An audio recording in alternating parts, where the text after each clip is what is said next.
Bien, una vez estudiado el concepto de flujo y flujo magnético,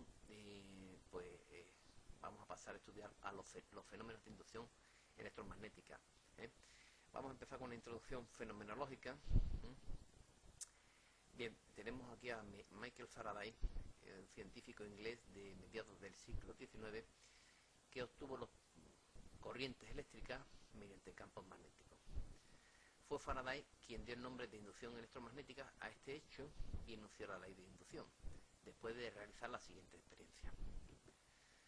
Bien, primera experiencia, aquí la tenemos explicada, y aquí tenemos descritos los pasos de forma somera mediante esquemas. Tenemos una espira como esta, en medida a un galvanómetro. Aquí tenemos el galvanómetro. Y supongamos un imán en esta situación. Si existe movimiento relativo entre esta espira, es decir, entre esta espira y este imán, el galvanómetro señala una corriente con las siguientes características. Dicho de otra manera, si no hay velocidad, el galvanómetro no marca nada. La intensidad de corriente por esta espira vale 0. Es decir, aquí tenemos un imán, aquí tenemos la espira, pero si no hay movimiento relativo entre el imán y la espira, el galvanómetro está quieto, no marca nada, y la intensidad de corriente por tanto es 0. Que es la primera conclusión. Es decir, si el imán está en reposo, V igual a 0, el galvanómetro no señala paso de corriente, I igual a 0. Muy bien. Segundo paso, segunda situación. Si el imán se aproxima a la espira, tenemos el imán aproximándose a la espira, la velocidad por tanto ya es distinta de 0. Lo tenemos aquí, velocidad distinta de 0. La aguja del galvanómetro se desvía indicando el paso de corriente. Es decir, aquí hay una corriente. Hay una corriente eléctrica. Es decir, que cuando muevo el imán con una cierta velocidad, en este caso aproximándolo a la espira, pues en la espira aparece una corriente eléctrica que viene reflejada o que viene detectada por el marcador del galvanómetro, que indica que hay una intensidad distinta de 0. Cuanto más rápido sea el movimiento del imán, mayor es la desviación de la aguja. Es decir, que si el imán lo muevo rápidamente, pues mayor es la desviación de la aguja, es decir, mayor es la corriente I inducida. Bien, si ahora, tercera situación, se aleja el imán, la aguja del galvanómetro se mueve de nuevo, pero en sentido contrario. Es decir, yo me llevo el imán, como esta situación. La velocidad es distinta de 0 y retiro el imán. Pues ahora aparece de nuevo una corriente eléctrica, pero en este caso es de sentido contrario al anterior. Fijémonos que en este caso la espira se recorre así y en el otro se recorría en sentido inverso. Se recorría en sentido inverso.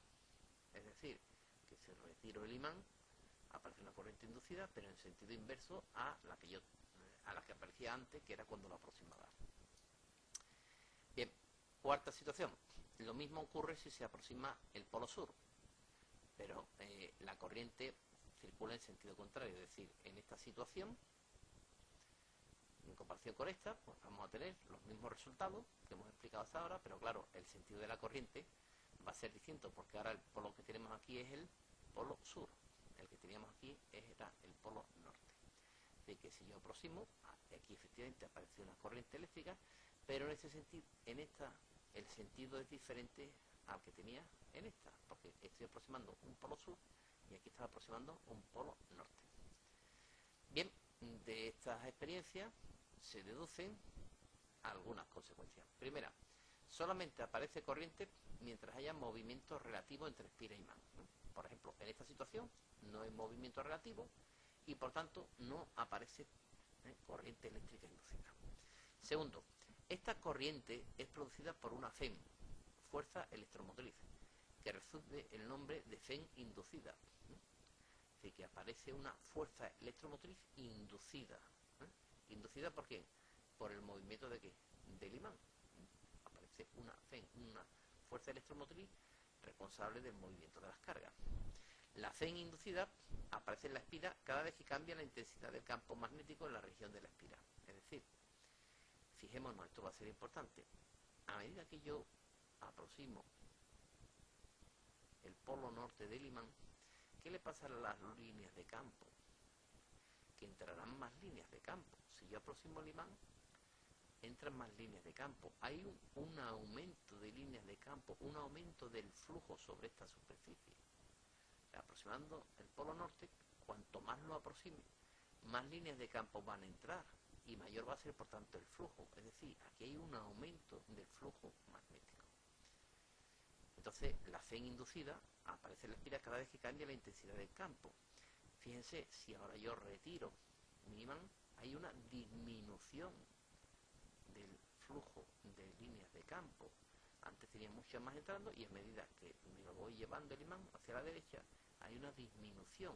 Es decir, que aparece corriente cuando hay una variación del flujo. ¿Aquí hay variación del flujo? Sí, hay corriente. ¿Aquí hay variación del flujo? Sí, hay corriente. ¿Aquí hay variación del flujo magnético? Sí. ¿En esta situación hay variación del flujo magnético? No, porque la espiral está quieta y el imán está quieto. Aquí no hay corriente. Otra cosa va a ser el sentido de las corrientes eléctricas, que ya veremos más adelante. Pero está claro, de las experiencias que hemos visto, o estamos viendo, que en todos los casos en los que hay variación de flujo magnético, en la línea de campo entran más o entran menos, en todos va a haber corriente eléctrica, una en un sentido y otra en otro. El sentido ya lo veremos más adelante. Pero está claro que aquí, por ejemplo, no hay variación de flujo y por tanto, de flujo magnético y por tanto no hay FEN, no hay fuerza electromecánica inducida. Entonces la FEN inducida aparece en la espiral, como hemos dicho, cada vez que cambia la intensidad del campo magnético en la región de la espiral. La FEN inducida cambia de polaridad cuando se invierte el sentido del movimiento. También lo hemos visto. Y evidente, aquí la FEN era tal que hacía circular la intensidad en este sentido. Y aquí la FEN es tal que hace circular la intensidad en este sentido. Ya podemos ir viendo algunas cosas de cómo es la FEN inducida, cómo es el sentido de la corriente.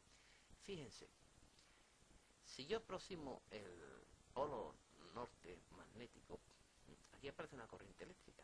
Y aparece una corriente eléctrica en este sentido. Es decir, esta cara se comporta, si yo dibujo aquí la N, como ya hemos explicado en preguntas anteriores, esta cara se comporta como un polo norte magnético. Entonces, a medida que yo voy aproximando el imán, yo voy a tener que hacer una fuerza para vencer esta repulsión entre estos dos polos norte. Dicho de otra manera, yo aproximo el imán y noto una repulsión, me cuesta trabajo. Tengo que realizar una fuerza externa para aproximar el imán. Esa fuerza externa que yo realizo es la que en definitiva me genera la corriente eléctrica ahí. Es decir, yo aproximo el polo norte, aquí aparece una corriente eléctrica, esta corriente eléctrica podría ser en los dos sentidos, pero es en aquel sentido en el que este es un polo norte, se opone a este. Por tanto, me cuesta trabajo aproximar el imán. Normal y además lógico y además tenía que ser así, puesto que se tiene que cumplir el principio de conservación de la energía. No puede ser que yo aproxime, o sea, supongamos lo contrario, que yo aproxime aquí un polo norte magnético, aquí apareciera, esto sería, vamos a suponer, ya digo que es reducción, procedimiento de reducción al surco. Aquí apareciera un polo sur, entonces este y este se atraen, yo no tengo que hacer fuerza, se me genera una corriente eléctrica ahí, entonces estoy creando energía. O sea, el imán se acelera solo, se mueve solo hacia la espira, puesto que este es norte y este es sur, se mueve solo hacia la espira y no tenemos que hacer, por tanto, una fuerza externa. Y además me aparece una energía eléctrica, es decir, se está violando el primer principio de la termodinámica, el principio de conservación de la energía. La energía y la materia ni se crea ni se destruye, solo se transforma. Entonces, por fuerza, esta tiene que ser una cara norte, porque si no llegaríamos a un absurdo. Esto se desplaza de forma espontánea, el norte se aproxima al sur, aquí aparece una energía gratuita. Y fíjense que aquí pasa lo mismo, o sea, si yo aproximo al norte, obtengo una repulsión. Este es norte. Pero ahora si lo alejo, ¿qué es lo que está ocurriendo? Hay una disminución de ¿quién? Del flujo magnético. Entonces aquí aparece una corriente inducida, pero va a aparecer una corriente inducida en el sentido de que hace que esta espira se comporte como un polo sur. De manera que a mí también me cuesta trabajo llevarme ahora el imán de esta situación. Es decir, como tiene que ser, aquí tenía que aparecer un polo sur, porque supongamos que apareciera un polo norte.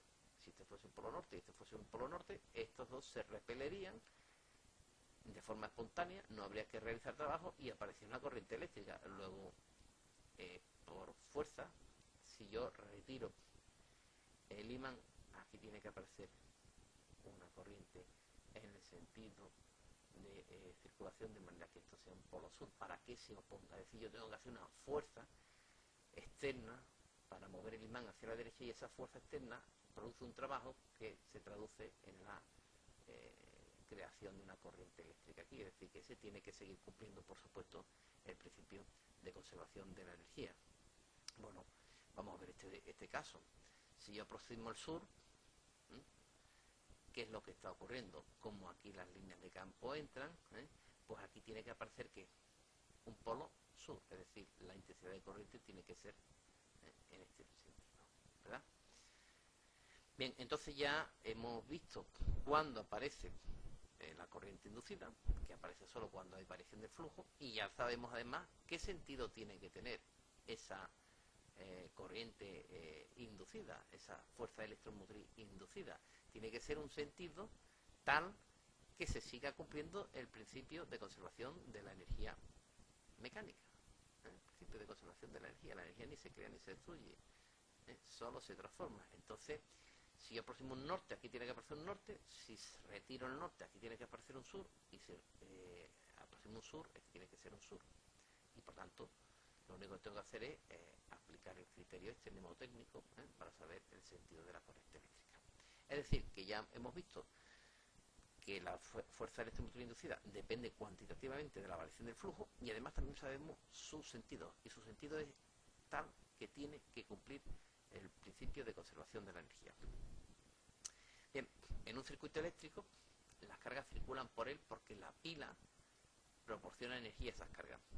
Se denomina fuerza electromotriz Fn o E a la energía proporcionada a la unidad de carga que circula por el conductor. Es decir, la Fn de una pila de un circuito eléctrico normal y corriente, sin elementos de inducción ni de autoinducción, es incremento de trabajo partido de incremento de Q.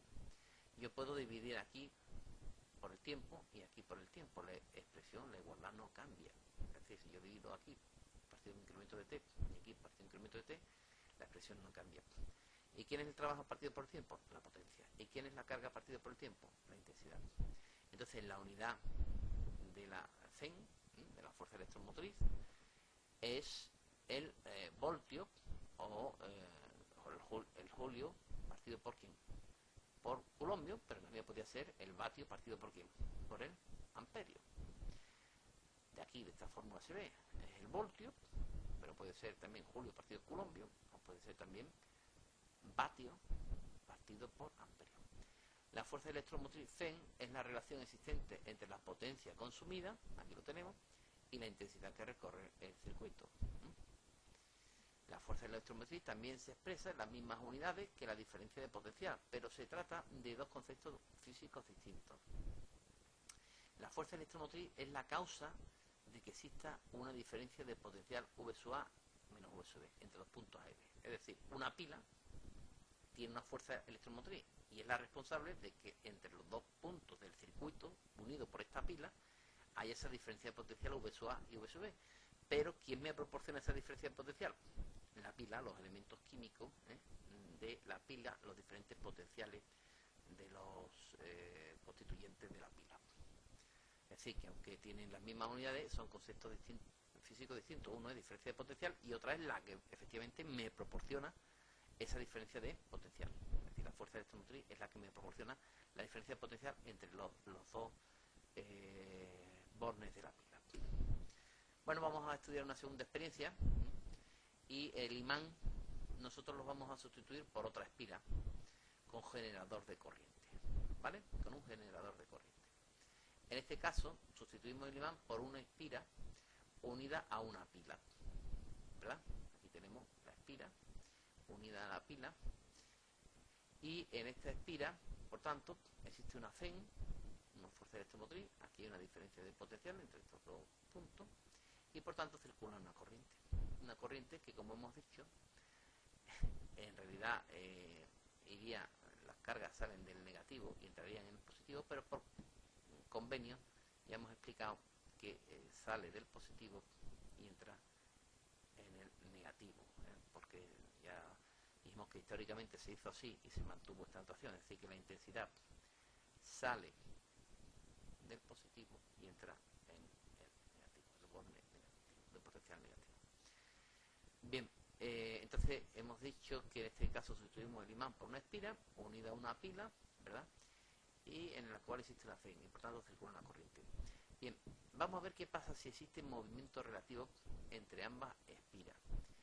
Y veremos que se observan los efectos descritos anteriormente. Es decir, supongamos que hay movimiento entre estas dos espiras. Bueno, antes que nada, ¿no tengo aquí una corriente eléctrica que circula por una espira? Sí.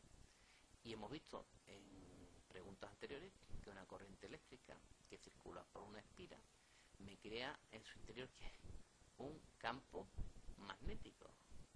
Incluso vimos la expresión del valor de cuánto valía el módulo del campo magnético.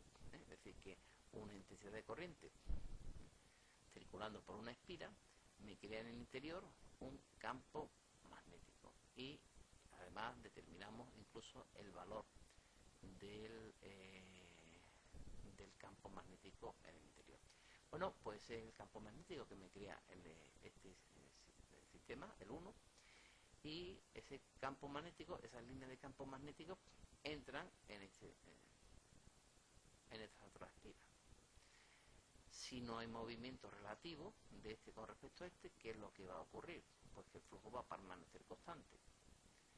Pero, ¿qué pasa si yo aproximo o retiro este, o lo que es lo mismo, aproximo y retiro este? Pues lo vamos a estudiar ahora. Si existe movimiento relativo entre ambas espiras, se observan los mismos efectos descritos anteriormente, exactamente los mismos. Es decir, que también aparece una corriente inducida en este circuito. Aparece una corriente inducida. Bien, otra forma también de que aparezca corriente inducida es no solo moviendo o con movimiento relativo de estas dos espiras entre sí, sino las que vamos a dar a continuación. Es decir, también aparece corriente inducida abriendo o cerrando el circuito 1. Si yo abro o cierro el circuito 1, o variando su corriente mediante un rheostat, aquí lo tenemos, un sistema de resistencia variable, ¿qué es lo que va a ocurrir cuando yo abro y cierro este circuito? Pues que hay un cambio en la intensidad. Pero un cambio en la intensidad, ya estamos diciendo, bien abriendo, cerrando, o bien con un rheostat, un cambio en la intensidad de corriente que circula por aquí implica un cambio en el valor del campo magnético que hay aquí. Pero un cambio en el campo magnético que hay aquí se traduce en una variación de flujo magnético que entra aquí. Luego entonces aquí también aparece corriente eléctrica. Dicho de otra manera, podemos conseguir corrientes inducidas aquí de dos formas: o bien acercando y alejando esta espira, que se traducirá en un aumento o disminución de las líneas de campo, del flujo magnético, por tanto aquí aparecerá también campo magnético, o manteniendo las espiras firmes, pero variando la intensidad. Si aquí varía la intensidad que circula esta espira, va a variar también, ¿qué es lo que va a variar? Va a variar el valor del campo magnético, y vimos que el flujo dependía del valor del campo B, de la superficie S y del ángulo que formaba. Es decir, si yo cambio el valor del campo B aquí, pues evidentemente aquí también va a cambiar el valor del campo, y si cambia aquí el valor del campo va a cambiar el valor del flujo, y si hay una variación del flujo magnético va a aparecer una corriente inducida aquí también. Es decir, conclusión: en todos los casos se produce corriente inducida por variación del flujo magnético. no ya porque haya movimiento o no movimiento, sino por variación del flujo magnético. Es decir, que siempre que aquí haya una variación del flujo magnético, en todos estos casos va a aparecer una corriente inducida. Bien, ejercicio, ejercicio para que realice el alumno. Dibujar el sentido de la corriente inducida en el circuito secundario cuando se acerca o se aleja el circuito primario. Lo mismo cuando aumenta o disminuye la corriente en el circuito primario. Bueno, este es un ejercicio que proponemos al alumno y dos cosas a tener en cuenta. Primero, primera cosa, el sentido de la corriente.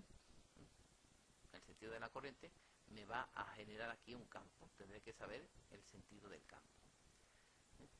Y segunda, cuando yo aproximo o retiro, o bien aumenta la intensidad o disminuye la intensidad, hay una variación del valor del campo aquí, en definitiva una variación del flujo aquí. Pues tendré que exigirle que se cumpla la ley de conservación de la energía mecánica. Es decir, si esta espira se comporta como un polo norte, después de hacer nuestro razonamiento, se comportase como un polo norte, y yo la aproximo a esta espira, la parte de la izquierda, se tiene que comportar como ¿quién? Como un polo norte, para que se siga cumpliendo el principio de conservación de la energía, ¿vale? Es decir, y si se tiene que cumplir el principio de conservación, es decir, tiene que ser un polo norte, pues eso ya me daría el sentido de recorrido de la intensidad. Si aquí, después de hacer nuestro resultado, nuestro razonamiento, esto fuese un polo sur y lo aproximo, pues esta espira de aquí esta parte, la parte de la izquierda, se tiene que comportar como ¿quién? Como un polo sur. Bueno, y así, aplicando este razonamiento de conservación de la energía, veo que si este es norte y lo aproximo, este es norte y lo aproximo, este de aquí tiene que ser norte. Si este es sur y lo aproximo, este de aquí tiene que ser sur. Si este de aquí es norte y lo retiro, este de aquí tiene que ser, elijo norte y lo retiro, este de aquí tiene que ser sur, porque se tiene que poner. Y si este de aquí es sur y lo retiro, este de aquí tiene que ser norte. Y bueno, y análogamente hacemos con el aumento o la variación de I. Si aumenta la I, significará un aumento del valor del campo magnético B, y significará un aumento del flujo. Y si disminuye, pues será una disminución del flujo. Es decir, hay que tenerlo en cuenta, pero eso, la forma de hacerlo bien es detalladamente, mediante esquema, coger un bolígrafo en papel y realizar los cuadros con las diferentes posibilidades y explicar el sentido de la corriente eléctrica que aparece en el 2, siempre y cuando se tiene que cumplir primero, sobre todo, que se cumpla el principio de conservación de la energía. Bueno, ley de Lenz-Faraday. Esto es muy importante. En realidad ya la hemos dado de una forma no explícita, pero sí implícita.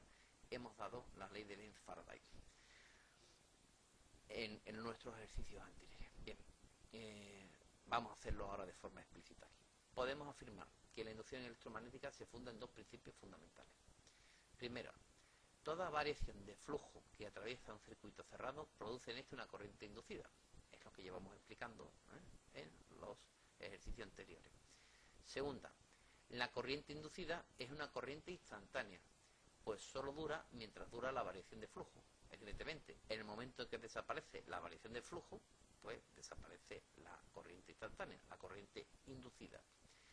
Y la ley de inducción electromagnética se rige por dos leyes. Primero la ley de Lenz. Veremos la ley de Lenz, aunque se suelen dar juntas. Ley de Lenz-Faraday. La ley de Lenz es una ley cualitativa que nos da el sentido de la corriente inducida. Es decir, la ley de Lenz es la que me dice en qué sentido aparece la corriente inducida. Y en definitiva es decirme que se tiene que cumplir el principio de conservación de la energía.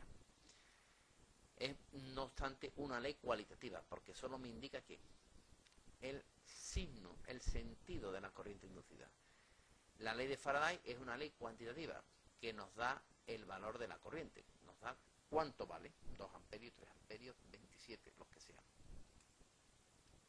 La ley de Lenz dice lo siguiente: el flujo producido por la corriente inducida se opone a la variación del flujo inductor. Ahora, si ustedes quieren poner entre paréntesis, es decir, la ley de Lenz me asegura que se cumple el principio de conservación de la energía mecánica. Es decir, el flujo producido por la corriente inducida se opone a la variación del flujo. O, entre paréntesis, es una consecuencia, la ley de Lenz en realidad es una consecuencia del principio de conservación de la energía mecánica. Tiene que ser así, porque si no fuese así no se conservaría la energía mecánica. Entonces,